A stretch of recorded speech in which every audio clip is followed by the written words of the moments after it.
After a vacation where I sat through the entire Dark Knight trilogy, I realized something that I never noticed before. Nowadays, after learning spirituality in Kabbalah, I understand it entirely different, and this issue needs to be addressed.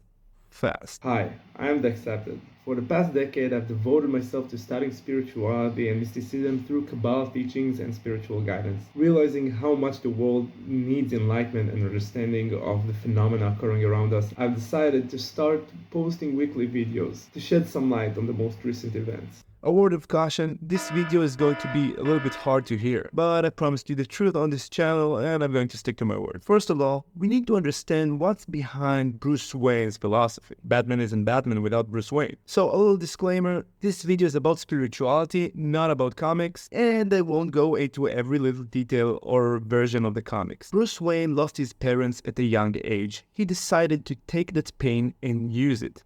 Pain is one of the greatest motivators for success, especially spiritual pain, the kind that hurts the soul and demands we act. This is why we can relate to Batman so much. He used his ultimate pain and became a hero. He even embraced his worst fear, bats, to overcome it.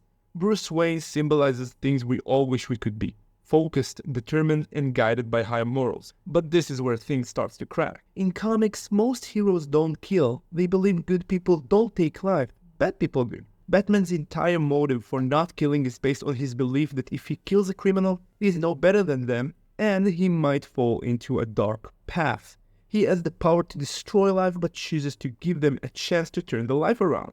Just like Plastic Man. Question. How will you punish people when they break whatever rules Superman comes up with? I mean, I was a criminal. I needed second, third, and fourth chances before turning my life around, so what's the deal there? On the surface, Batman's refusal to kill might seem noble, a reflection of a higher moral code. But is this really moral high ground? Or is it something else? From a spiritual perspective, can it be even selfish? Stay with me here.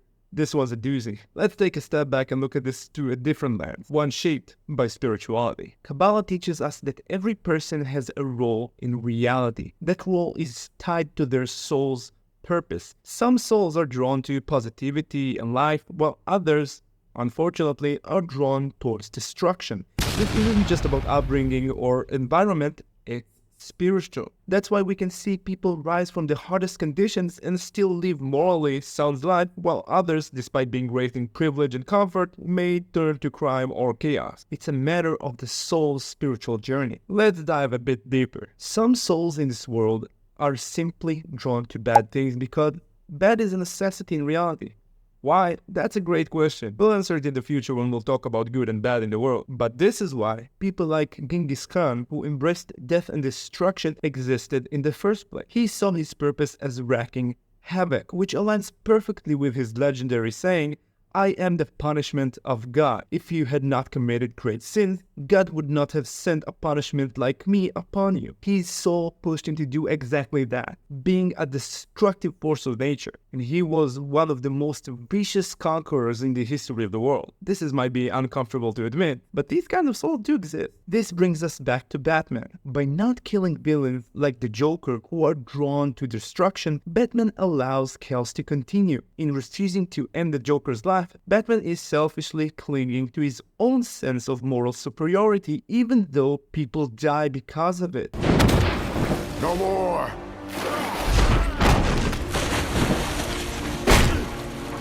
All the people I've murdered by letting you live. I never kept count. I did. I know. And I love you for it. Not complicated enough? Let's add another layer, the baby Hitler dilemma. Given time traveling, would you kill Hitler as a baby? Whenever they ask that question, one of those silly questionnaires that celebrities do, there's always, what's the first thing you do if you had a time machine? They all say, oh, I'd go back and kill Hitler. Really? You'd go back and buy Microsoft shares? I've interviewed people on my radio show in America, right? And I always ask that question for a laugh. And they all say, oh, I'd go back and kill Hitler. I go, you know, people tried at the time. And now they say, oh, no, I'd go back and kill him when he was a little baby. So you'd go back and find baby Hitler, right, who hasn't done anything wrong yet, and just strangle him, would you? On the surface, human morality shatters at the thought of killing a baby. The reason for it is because we still see a baby as harmless. So the thought of hurting a baby makes us squirm in our seats. Spirituality, however, explains something else. The reason for not harming a baby isn't because he's harmless, but because we don't know yet how his soul will operate. This is where the Torah brings the concept of Ben Sorel Moe, the rebellious son. The Torah states that if a young boy's behavior is so destructive, his parents are to bring him to be judged, and if deemed irredeemable, he must be killed. This sounds harsh, and many people will be sickened by this kind of morality. But here's the fascinating part. Our sages tell us that there has never been a case of a rebellious son in history, and it's practically impossible for it to actually happen. The Torah cannot be taken only literally. It has a deeper layer to help us view the world through the right lens. In this particular case, it's about recognizing when someone's soul is inclined towards destruction and understanding that the moral thing to do is to stop them before it's too late. And here's the underline. Morality cannot be determined by human ideology alone.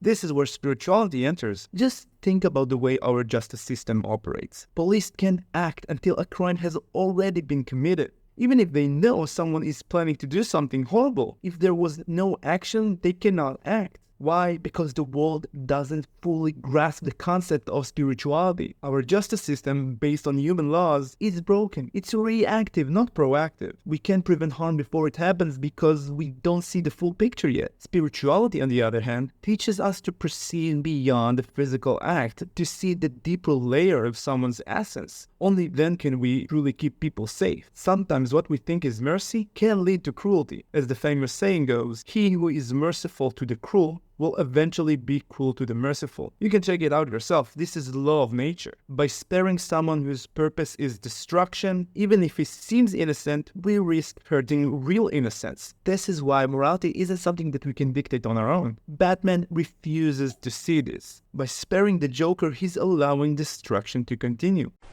Bruce, I forgive you for not saving me. But why? Why on God's earth? Is he still alive?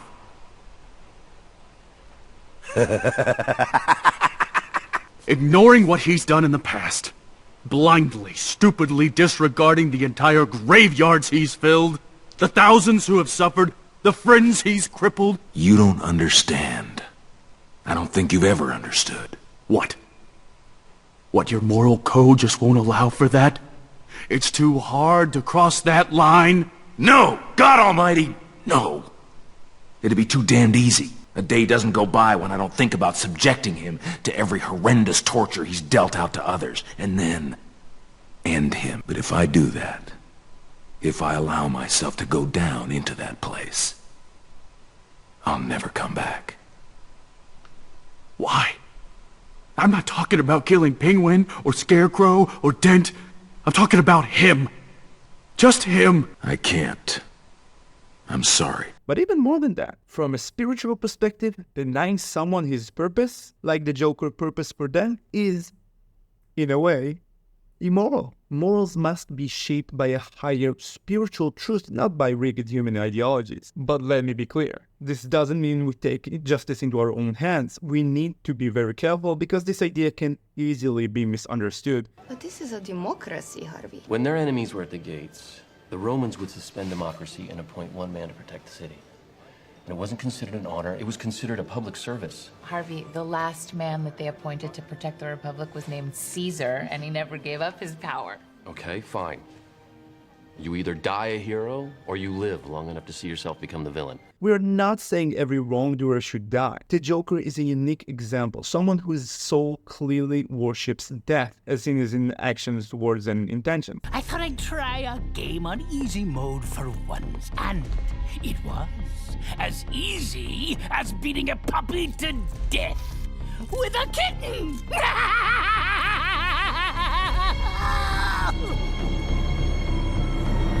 Ultimately, spirituality shapes our moral compass. It helps us understand that not everything is black and white, and sometimes what we think is mercy is actually harm. By sparing the Joker, Batman is selfishly sticking to his human-made morality while ignoring the deeper spiritual truth that some souls, unfortunately, were created to die. Remember, just because something feels right doesn't mean it is. That's why we have spirituality to guide us. Let's take a step back and recognize that the world is much bigger than our own ideas of right and wrong. And by doing so, we'll be open to realize new truths, new purposes, and to enlighten the world. Guys, if you enjoyed this video, don't forget to show appreciation and drop a like. If you want to be up to date with the most recent videos, make sure to subscribe. And as always, I'm more than interested to hear what you have to say about this video. Let's keep exploring the truth together and uncover how spirituality can truly guide us through even the toughest moral dilemmas. Until next time, from a very own spiritual guide, stay curious and stay enlightened.